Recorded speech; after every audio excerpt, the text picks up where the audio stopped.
Hari Om. My name is Swami Bodhichitananda, and today I want to introduce to you the energization exercises of Paramahamsa Yogananda.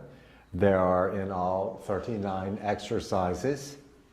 I'd like to give just a brief introduction first. Originally I was a monk in Self-Realization Fellowship from 1987 to 1991. That is the organization founded by Paramahamsa Yogananda, and he was authorized by Mahavatar Babaji to bring Kriya Yoga to the West.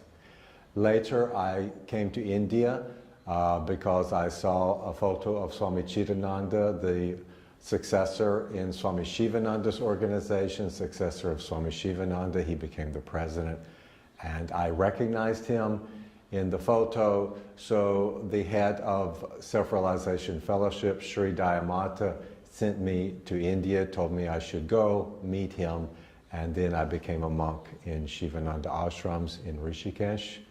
So originally I took Kriya Yoga from Brother Bhaktinanda, who was an advanced disciple of Paramahamsa Yogananda, and I continued in the line of Kriya Yoga. When I came to India and was with Swami Chitananda, I told him I liked Kriya Yoga as my practice, and he gave me permission and blessings to continue, and also directed me to one Swami Gyanananda Giri, originally from Switzerland, an advanced Kriya Yogi living in the Himalayas, and he has been my Kriya master ever since.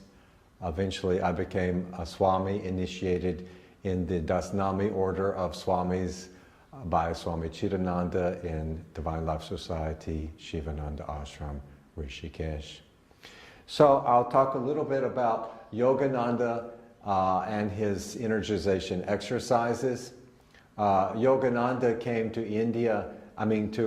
America in 1920 from India, and he settled in Los Angeles, California. His organization, Self-Realization Fellowship, is there, and now it has spread throughout the world.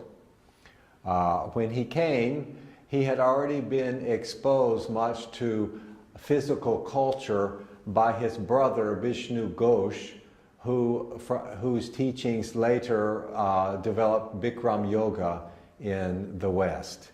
So Yogananda already knew about physical culture very much. When he came to America in the 1920s, no one in the West was really knowledgeable or that much interested in yoga. There were virtually no teachers in the West. So he wanted a system where people could stand and do the exercises, not have to get down on the floor, and also so that all people could be able to practice it.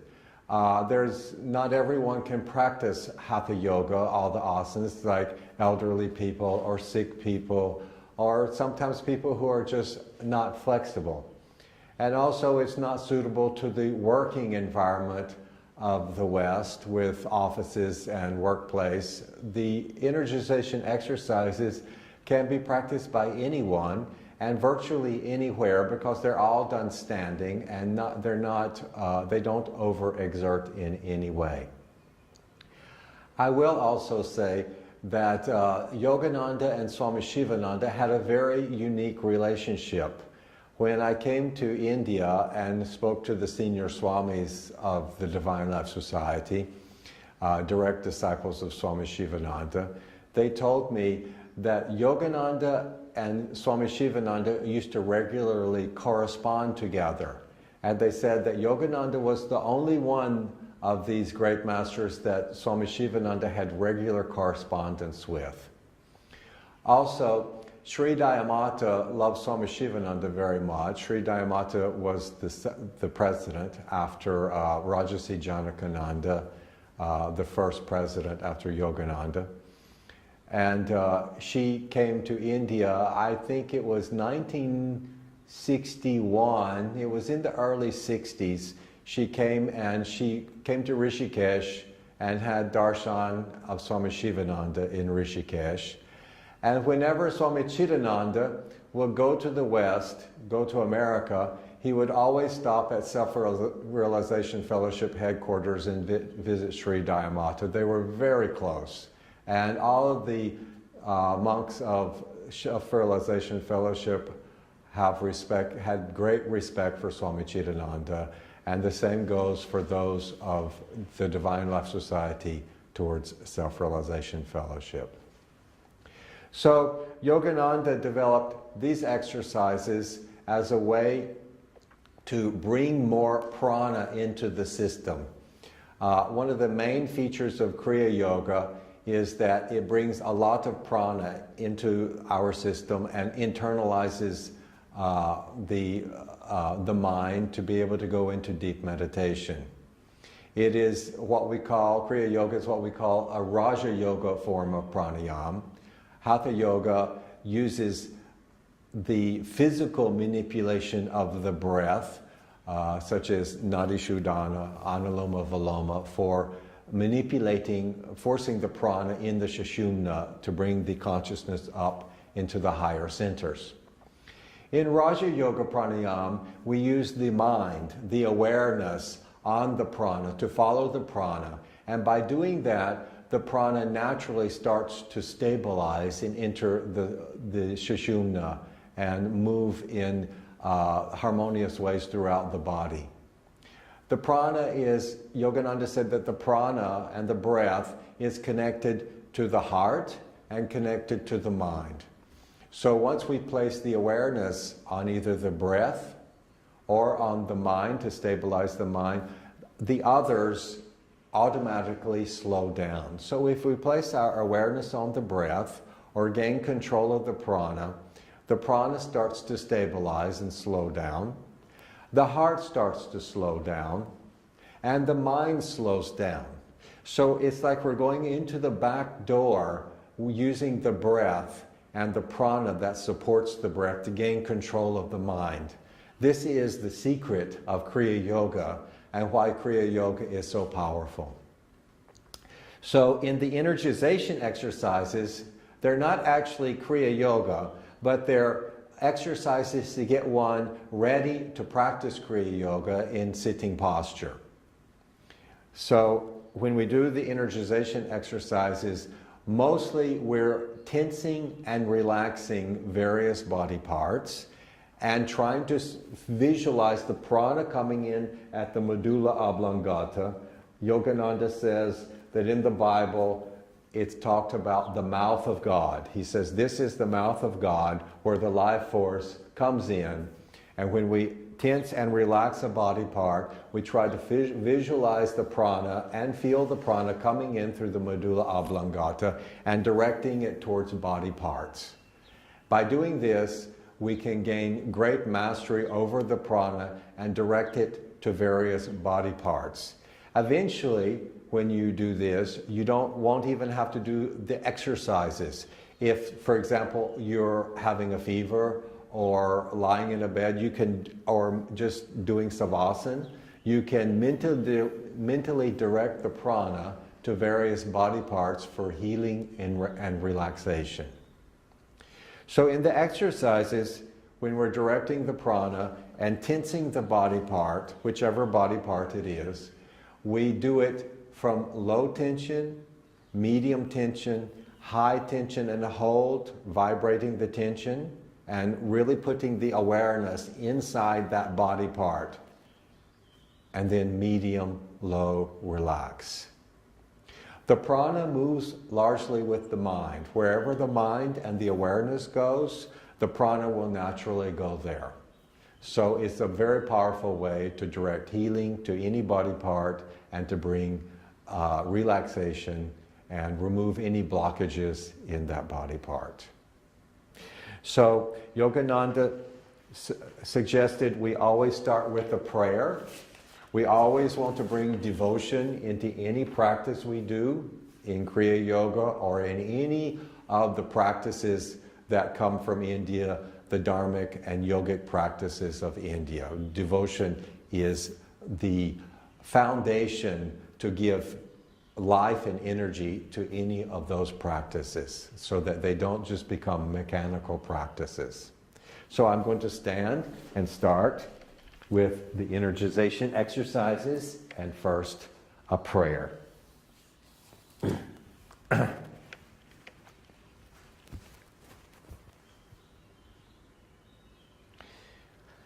Heavenly Father, it is Thou who dost directly sustain my body.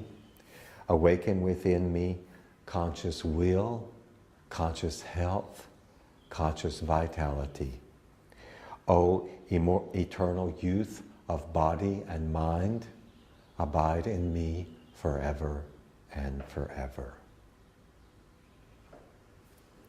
So I'll go one by one through the various energization exercises.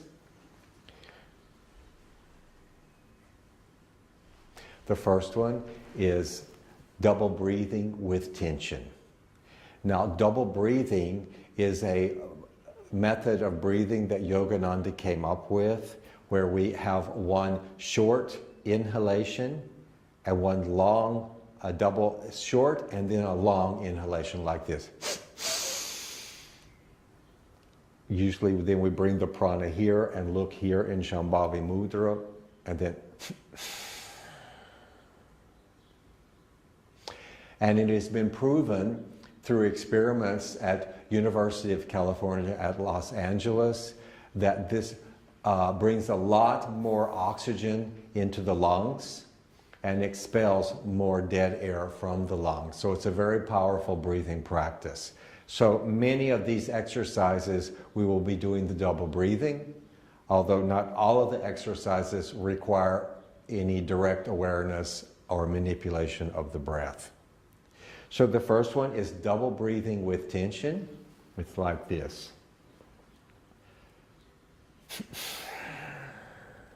This is relaxed, and then gradually tensing the entire body and inhaling with double breathing. And then hold to a count of 3 with the awareness here, looking to see a diffuse golden light at the spiritual eye. Again, a count of 3 here with relaxation.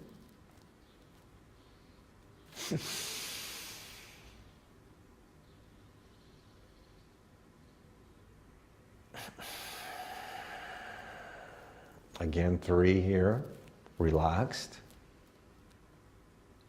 Tensing with double breathing. Low, medium, high, and hold. Medium, low, relax.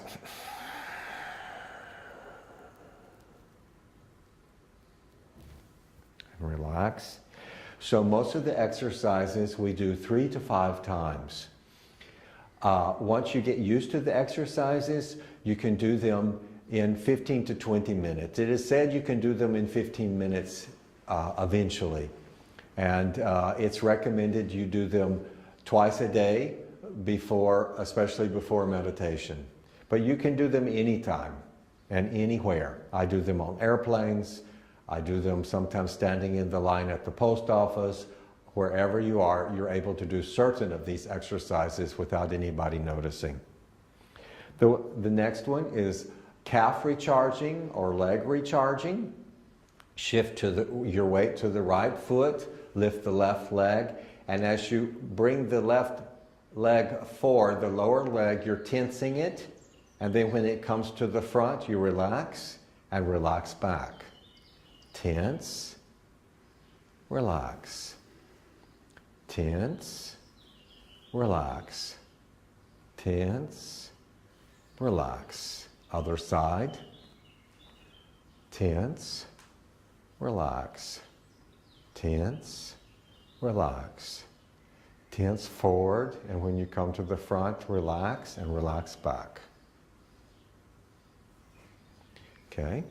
Ankle rotation, left foot. 3 to 5 times. Then reverse. Right side. Reverse. Okay. Yogananda says that the prana moves from the left side of the body to the right side of the body. So we always try to start on the left side. Do the left side first. All right. Calf and forearm, thigh and upper arm. We'll do 3 to 5 on the left side first. So first we're going to tense the lower leg and the forearm. And then the upper leg, the thigh, and the upper arm. Calf and forearm. It's low, medium, high hold. Medium, low, relax. Thigh and upper arm.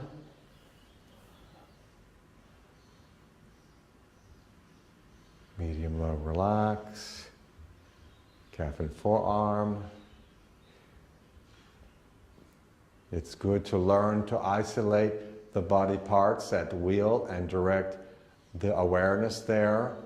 Medium, low, relax. And the prana to that body part. Do it 3 to 5 times. I'm going to the right side now, calf and forearm. Thigh and upper arm. Calf and forearm. Thigh and upper arm. Then we will go to both, calf and forearm on both sides. I'm not going to do the full amount just because I want to give you an introduction, and you do 3 to 5 each side, each exercise. Calf and forearm.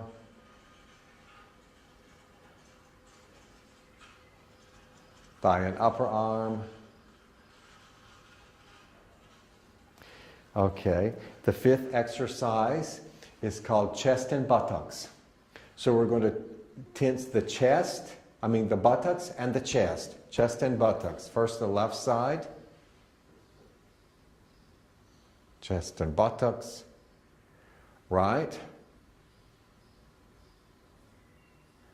left, right, left, right. Then the 6th exercise is back recharging, 3-part back recharging. So we do the lower back, left, right, and then the right side. Then the middle back, left and right. And then the upper back between the shoulder blades, left and right. Now, this takes a little practice for most people. They're not used to isolating these muscles in the back. And especially the middle back is difficult. Even for me, it's still difficult to do the middle back, but you can do it. The lower back is not so difficult. Lower left, right in front, right near the kidneys, above the hip bone. Lower right, low, medium, high. Medium, low, relax. Middle back, left.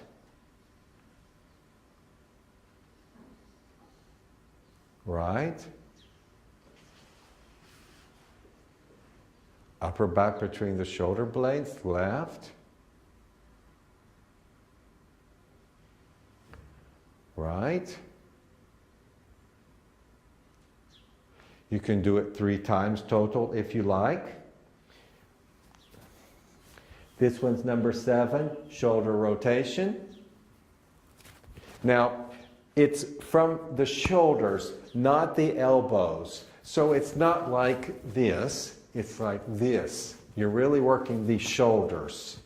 So this really stays pretty much parallel to the floor. Do it forward first, and then reverse.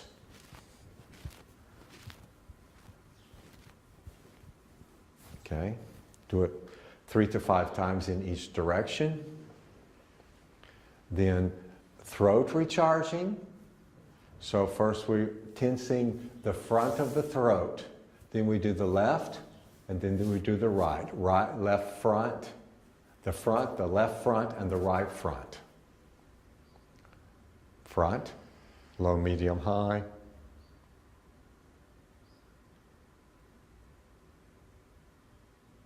Medium, low, relax.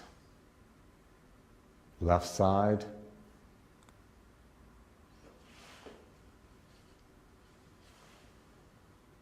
Medium, low, relax. Right front.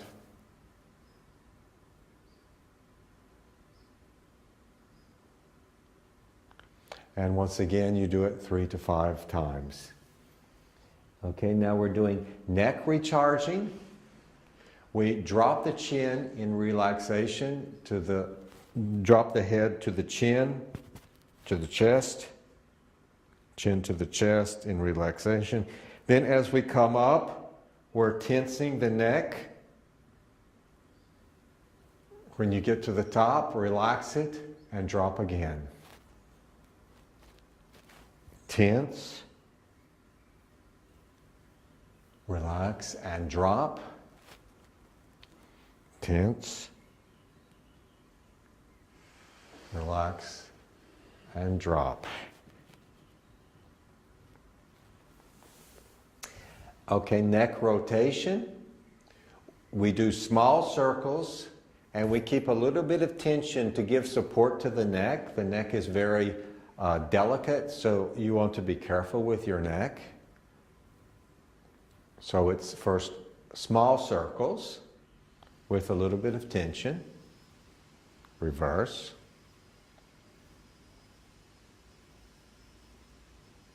And then large circles with relaxation. But don't go too fast and be careful. And reverse.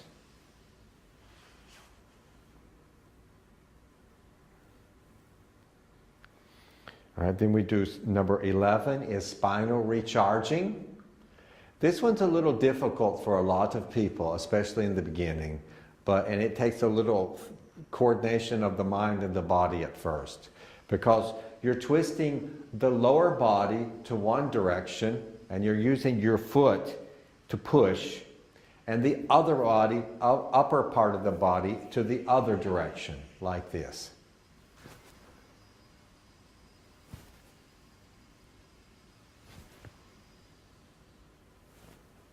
So I really use my foot here to push the lower body.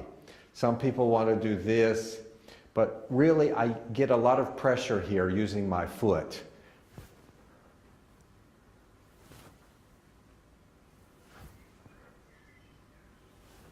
Okay, that's spinal recharging. Do it 3 to 5 times each side. Okay, number 12 is spinal rotation. Put your feet maybe 2 feet apart. Put your hands on your hips.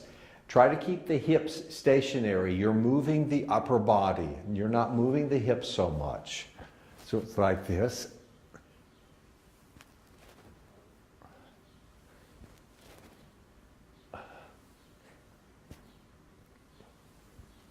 And then reverse. Of course, as I told you, I'm doing them shorter. You can make them longer. Okay, number 13. Spinal stretching, side to side.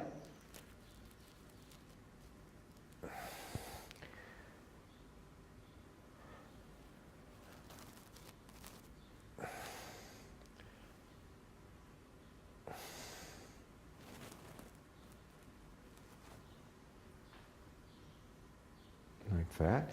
Number 14 is spinal adjustment. I hope this thing doesn't get in the way. I think I can move around it. So we're going to start from the lower vertebrae and go up one vertebrae at a time, pushing to adjust the back. And I like it like this, with using the first 2 fingers,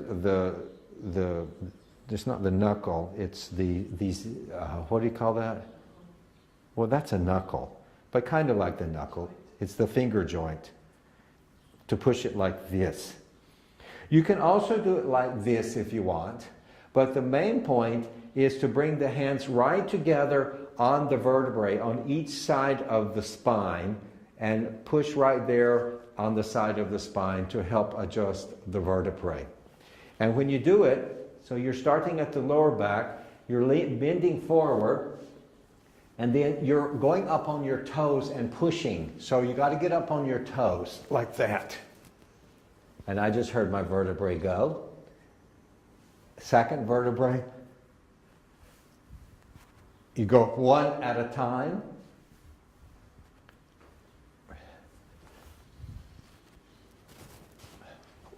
Go up as high as you can.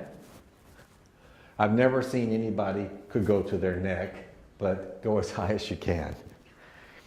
All right, that's number 14. Number 15 is upper spinal twisting. It's like this.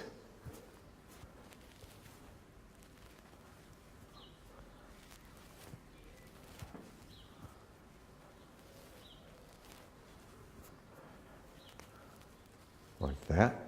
And just one more point about the spinal adjustment we just did. It's one of the best things I've ever found for if I ever have any kind of like lower back pain. I live in the Himalayas above Rishikesh. I have a small ashram in the forest. And originally I was trained as a carpenter. So when I'm doing like carpentry work, making the roof of the ashram, and maybe it's winter and I get some backache, then I'm just doing the spinal adjustment. And after 1 or 2 rounds of doing spinal adjustment, my backache is gone. It really works well. So I highly recommend it. So number 16 is memory stimulation. So you're trying to bring blood flow to the brain. It's just like this.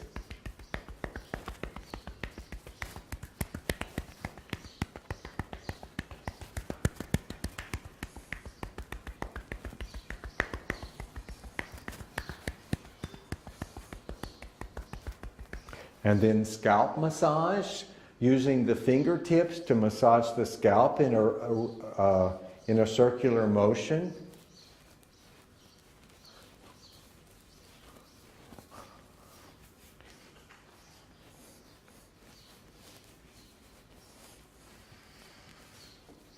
So that's number 17, scalp massage. Then number 18 is medulla massage.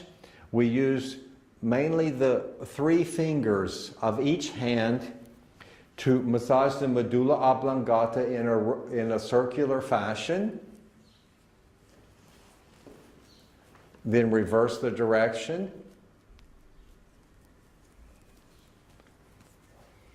And then tense the neck and push with the 3 fingers of each hand into the medulla. As you're tensing the neck, push it back, and then relax and push it down, chin to the chest. And then come up and do it again. Circular motion, massaging with 3 fingers of each hand. Tense, relax, and push. Okay? Do it 3 to 5 times, just like the others. Then biceps recharging, number 19. Left side, low, medium, high, the biceps. Medium, low, relax. Right.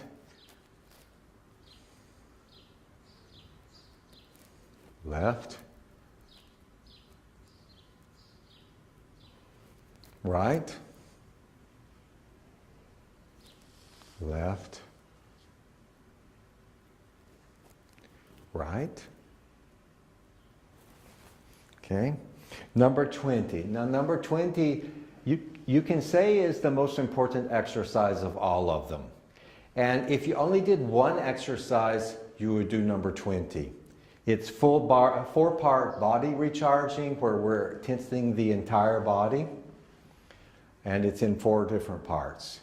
And this exercise, Yogananda says, as soon as you wake up in the morning, before you get out of the bed, you do this exercise. and that will recharge the body, bring a lot of energy and prana into the body before you get up and supposedly go do your rest of your exercises or your yoga, hatha yoga and meditation. It's not just to do a simple recharge and get up and go to work. You know, that's not our ideal in yoga and spiritual life. In the morning, we want to do 1 hour of practice at least. 1 hour is okay. You can do some yoga and meditation in 1 hour if that's all you have.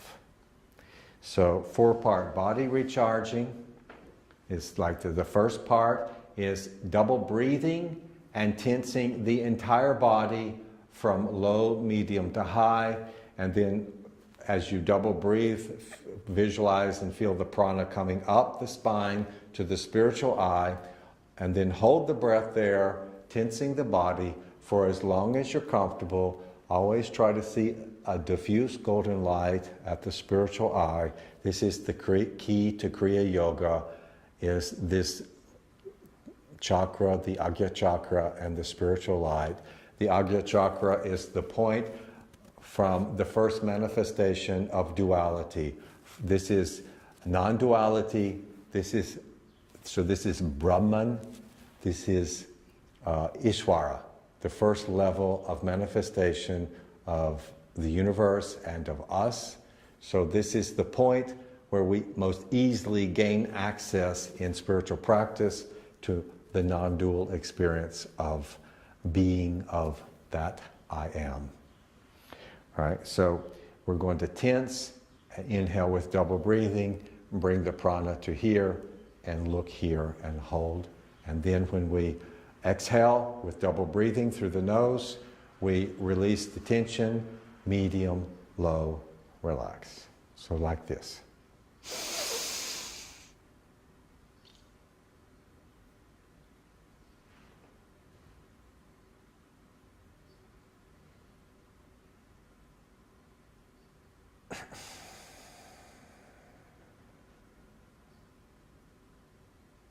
You can do it 2 or 3 times if you like.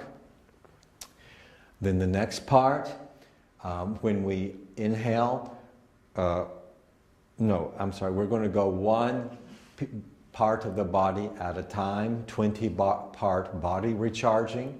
We start with, of course, the left side, left foot. So left foot, low, medium, high, medium, low, relax. I have to do it a little fast for the video, so you should hold it a little longer. Then we go left calf, right calf, low, medium, high, hold, medium, low, relax.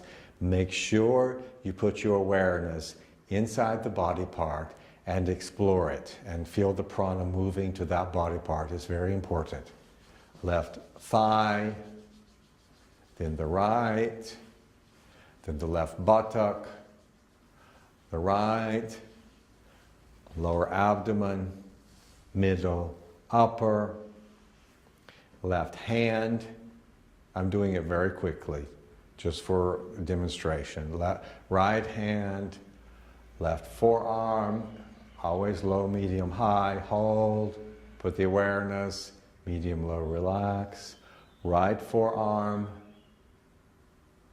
and I have my eyes open because I want to look at you, but generally you keep your eyes closed, unless it's a balancing posture.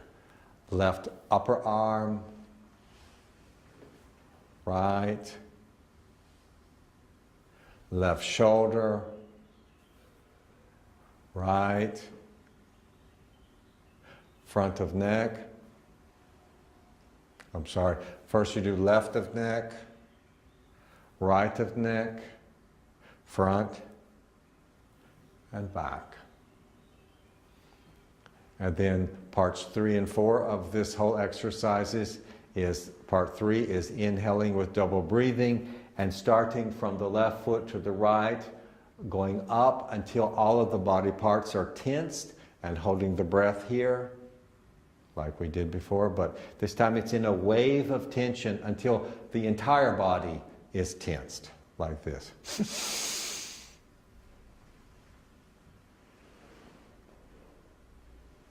Then when we release, we hold it as long as we're comfortable looking here. Then when we release, as we exhale through the nose, we drop the chin to the chest and then relax, going down, right to left and going down.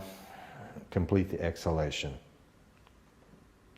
So that's the fourth part, the exhalation. So my guru, Swami Gyanananda, he is originally from Switzerland, my Kriya master. He lives about an hour from Rishikesh. He walked to India in 1952 from Switzerland after reading Autobiography of a Yogi. And he joined Yogananda's organization in Calcutta and Ranchi in India, Yogoda Satsang Society of India. It's the sister organization of Yogananda's organization in America, Self-Realization Fellowship. And he told me that when he was in the ashram and he was in charge of the lessons, the Kriya Yoga lessons, that this exercise was the only energization exercise they had. So it was the first exercise that Yogananda came up with in this whole repertoire. And it's the most important. So you can do it anytime, anywhere.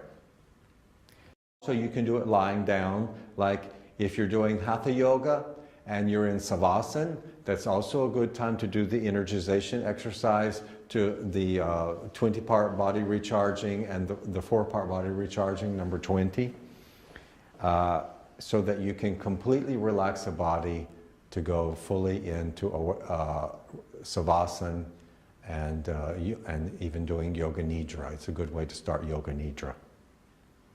All right, number 21 is weight pulling in the front.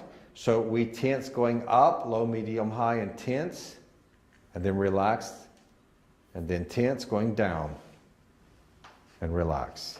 Tense, relax, tense, relax, tense, relax, tense, relax, tense, relax, tense, relax. Number 22 is double breathing with tension, with the elbows bent. So here we're relaxing on the exhale, double breathing. Hold to 3 here. Then tensing with double inhalation. Hold the awareness here, always in Shambhavi Mudra. Very, very important.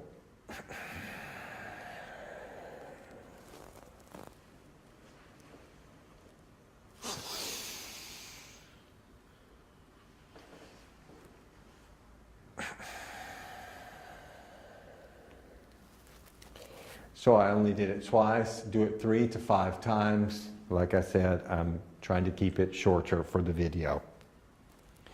All right. Arm rotation, small circles, number 24. The hands are supposed to, the fist it's a gentle closing of the fist, not tense, just lightly closed and facing upwards.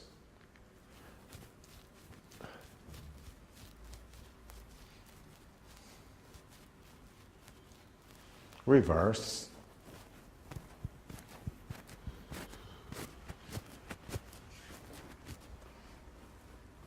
All right. Number 26, finger recharging.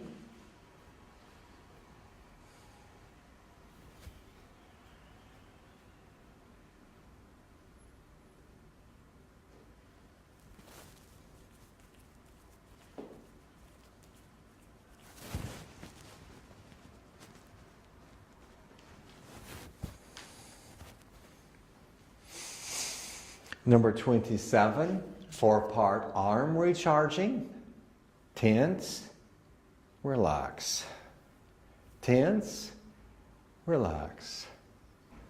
Tense, relax. Tense, relax. Tense, relax. Tense. And double breathing, go up on the toes and hold to a count of 3. Exhaling, double breathing. Tense, relax. Tense, relax. Tense, relax, tense, relax, tense, relax, tense.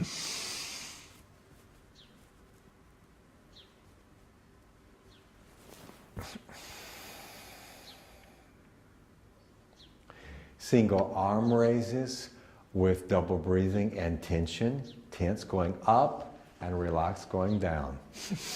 Tensing, inhaling, looking up. Exhaling and relax, double breathing. Right, tense. Relax.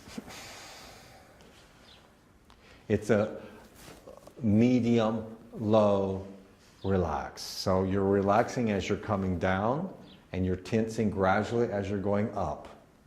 So tense, relax, gradually. Tense, medium, low, relax, like that. Okay, number 29. Stretching from side to side. Sometimes I forget the names because I mainly just practice them. And actually, I have to say that I don't always practice the energization exercises personally, because I like yoga, hatha yoga, a lot also. But both of these exercises do different things. If you have the time, I recommend you do them both. Or if you're not in a place where you can do hatha yoga, then do the energization exercises. And they don't take as long. You can do them in 15 minutes, whereas hatha yoga, for me, takes at least 40 minutes to do enough that I feel like I've done a full amount. So they're both very different in their own ways, and I recommend both of them. Of course, when I was a monk in the Yogananda ashrams in California, I did these every day, and I did yoga.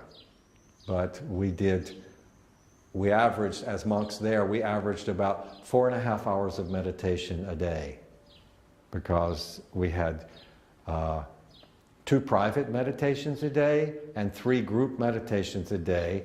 And then on Sunday, we fasted and kept mauna the whole day. And then we were supposed to do a long meditation, 3 to 5 hours. Okay, so lateral stretching, side to side.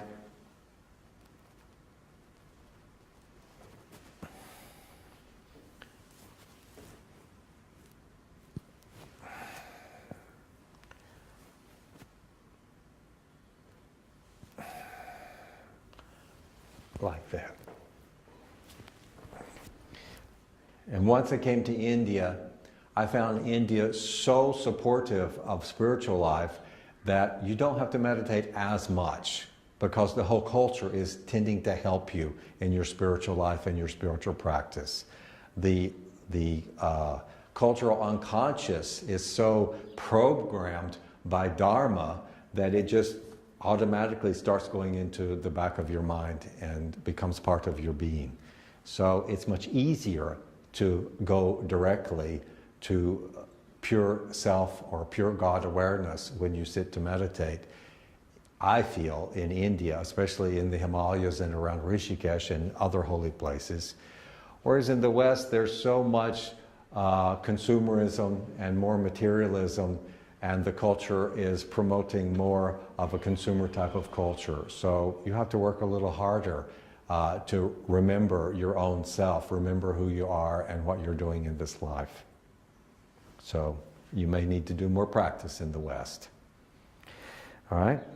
So number 30 is walking. Walking in place. It's recommended to do 50 of them. And then number 31 is running. Now running, you're supposed to hit the heels onto your buttocks. Running in place.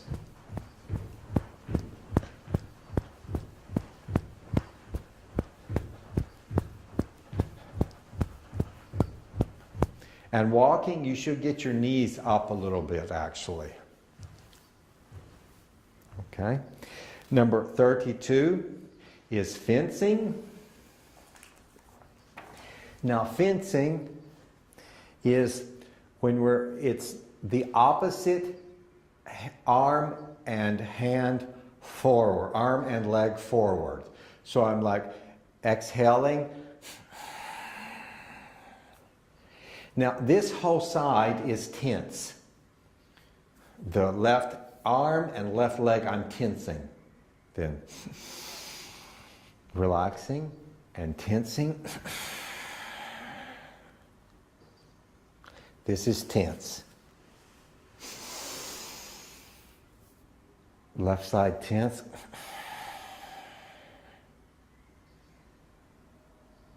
Hold at 3. Right side tense. Hold to 3. Inhale. Relax. 3 to 5 times. Number 33 is arm rotation, large circles. We're tensing going up, inhaling. Tensing up. Relaxing, exhaling. Tense.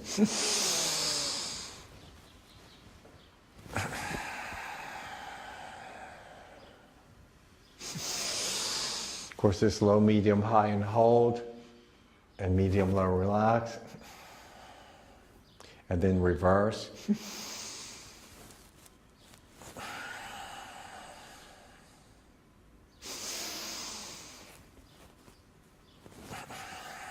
So 3 to 5 times in each direction. Then we're doing Nali, which Yogananda simply called stomach exercise. So I'm going to exhale through the nose, go down, and then I'm going to draw the stomach up into the chest with holding the exhalation out, and then massage it in and out. So the stomach's going in and out, up into the chest and out.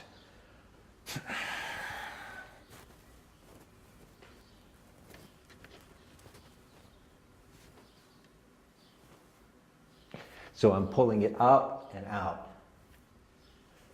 And then when you get tired, inhale with double breathing. Exhale, do it again, and hold the breath out.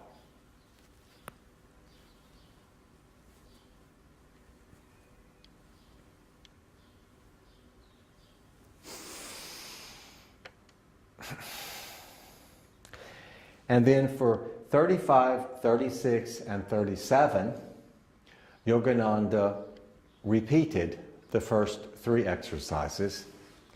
And to tell you the truth, I don't know why, but he did, and we do it. So left side, leg recharging or calf recharging.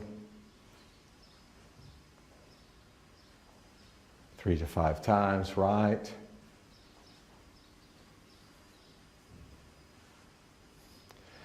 Ankle rotation, reverse. Oh, right, sorry, I missed one. I always do that. Reverse. So this is number 36 and 37. Go back to 35. 35 is number 1, the original one, double breathing with tension.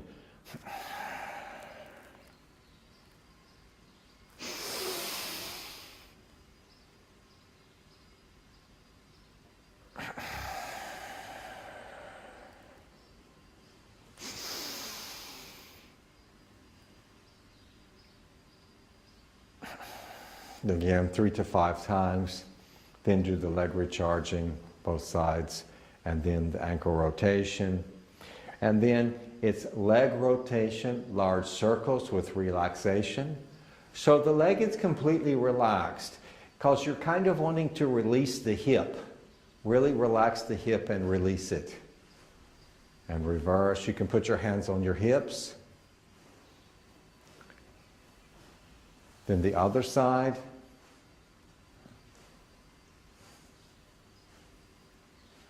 And reverse.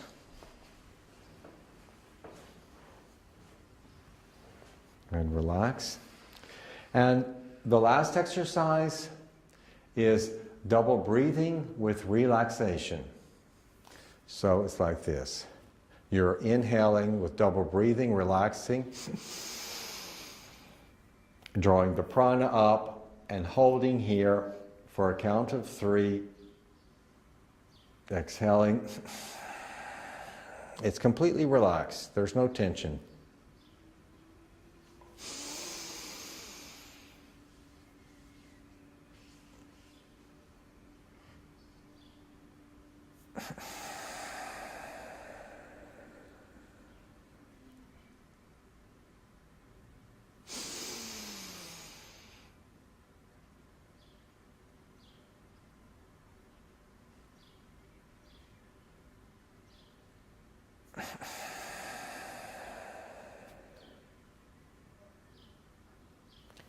And then relax.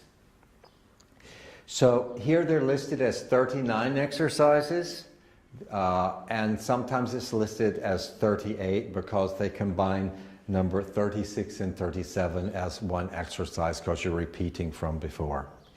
So then normally we sit to meditate, or we can do Mahamudra, and then like if it's in the morning, usually I would prefer to then sit and meditate and then do my yoga asanas after.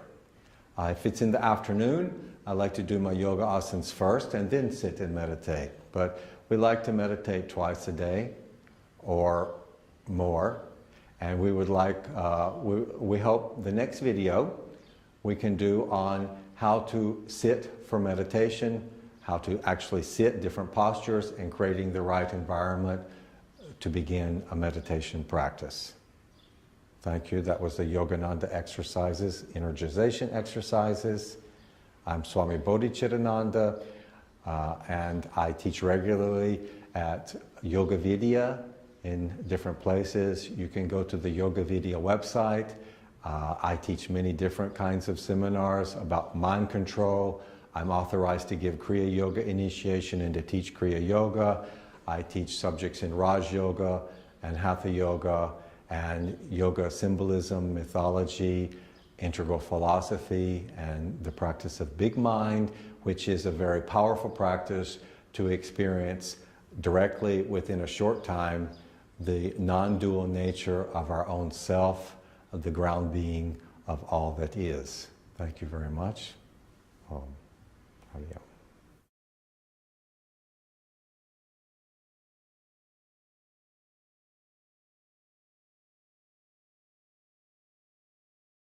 Later developed Bikram Yoga in the West.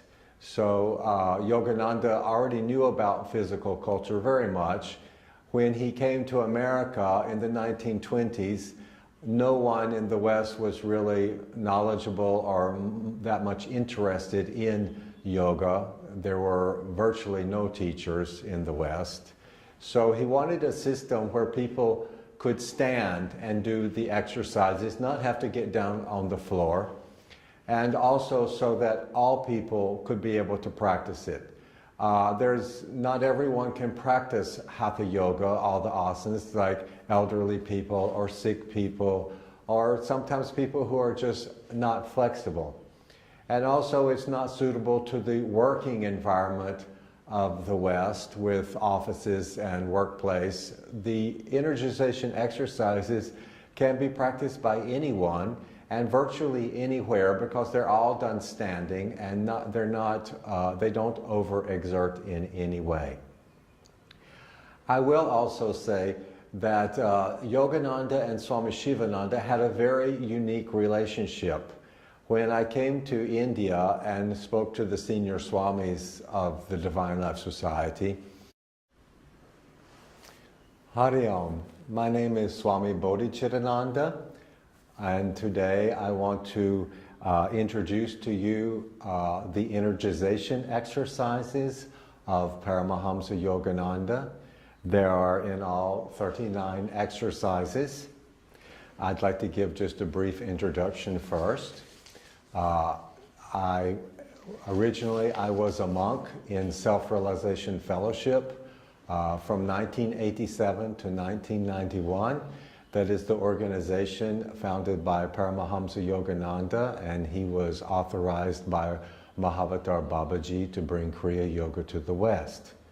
Later, I came to India because I saw a photo of Swami Chitananda, the successor in Swami Shivananda's organization, successor of Swami Shivananda. He became the president, and I recognized him in the photo. So the head of Self-Realization Fellowship, Sri Dayamata, sent me to India, told me I should go meet him, and then I became a monk in Shivananda ashrams in Rishikesh. So originally I took Kriya Yoga from Brother Bhaktinanda, who was an advanced disciple of Paramahamsa Yogananda, and I continued in the line of Kriya Yoga. When I came to India and was with Swami Chitananda, I told him I liked Kriya Yoga as my practice, and he gave me permission and blessings to continue, and also directed me to one Swami Gyanananda Giri, originally from Switzerland, an advanced Kriya Yogi living in the Himalayas, and he has been my Kriya master ever since. Eventually I became a Swami, initiated in the Dasnami order of Swamis by Swami Chitananda in Divine Life Society, Shivananda Ashram, Rishikesh. So I'll talk a little bit about Yogananda and his energization exercises. Yogananda came to America in 1920 from India, and he settled in Los Angeles, California. His organization, Self-Realization Fellowship, is there, and now it has spread throughout the world. When he came, he had already been exposed much to physical culture by his brother Vishnu Ghosh, whose teachings direct disciples of Swami Shivananda. They told me that Yogananda and Swami Shivananda used to regularly correspond together. And they said that Yogananda was the only one of these great masters that Swami Shivananda had regular correspondence with. Also, Sri Dayamata loved Swami Shivananda very much. Sri Dayamata was the president after Rajarsi Janakananda, the first president after Yogananda. And she came to India, I think it was 1961, it was in the early 60s. She came to Rishikesh and had darshan of Swami Shivananda in Rishikesh. And whenever Swami Chitananda would go to the West, go to America, he would always stop at Self-Realization Fellowship headquarters and visit Sri Dayamata. They were very close. And all of the monks of Self-Realization Fellowship had great respect for Swami Chitananda, and the same goes for those of the Divine Life Society towards Self-Realization Fellowship. So Yogananda developed these exercises as a way to bring more prana into the system. One of the main features of Kriya Yoga is that it brings a lot of prana into our system and internalizes the mind to be able to go into deep meditation. It is what we call, Kriya Yoga is what we call a Raja Yoga form of pranayama. Hatha Yoga uses the physical manipulation of the breath, such as Nadi Shuddhana, Anuloma Viloma, for forcing the prana in the Sushumna to bring the consciousness up into the higher centers. In Raja Yoga Pranayama, we use the mind, the awareness on the prana to follow the prana, and by doing that, the prana naturally starts to stabilize and enter the Sushumna and move in harmonious ways throughout the body. The prana is, Yogananda said that the prana and the breath is connected to the heart and connected to the mind. So once we place the awareness on either the breath or on the mind to stabilize the mind, the others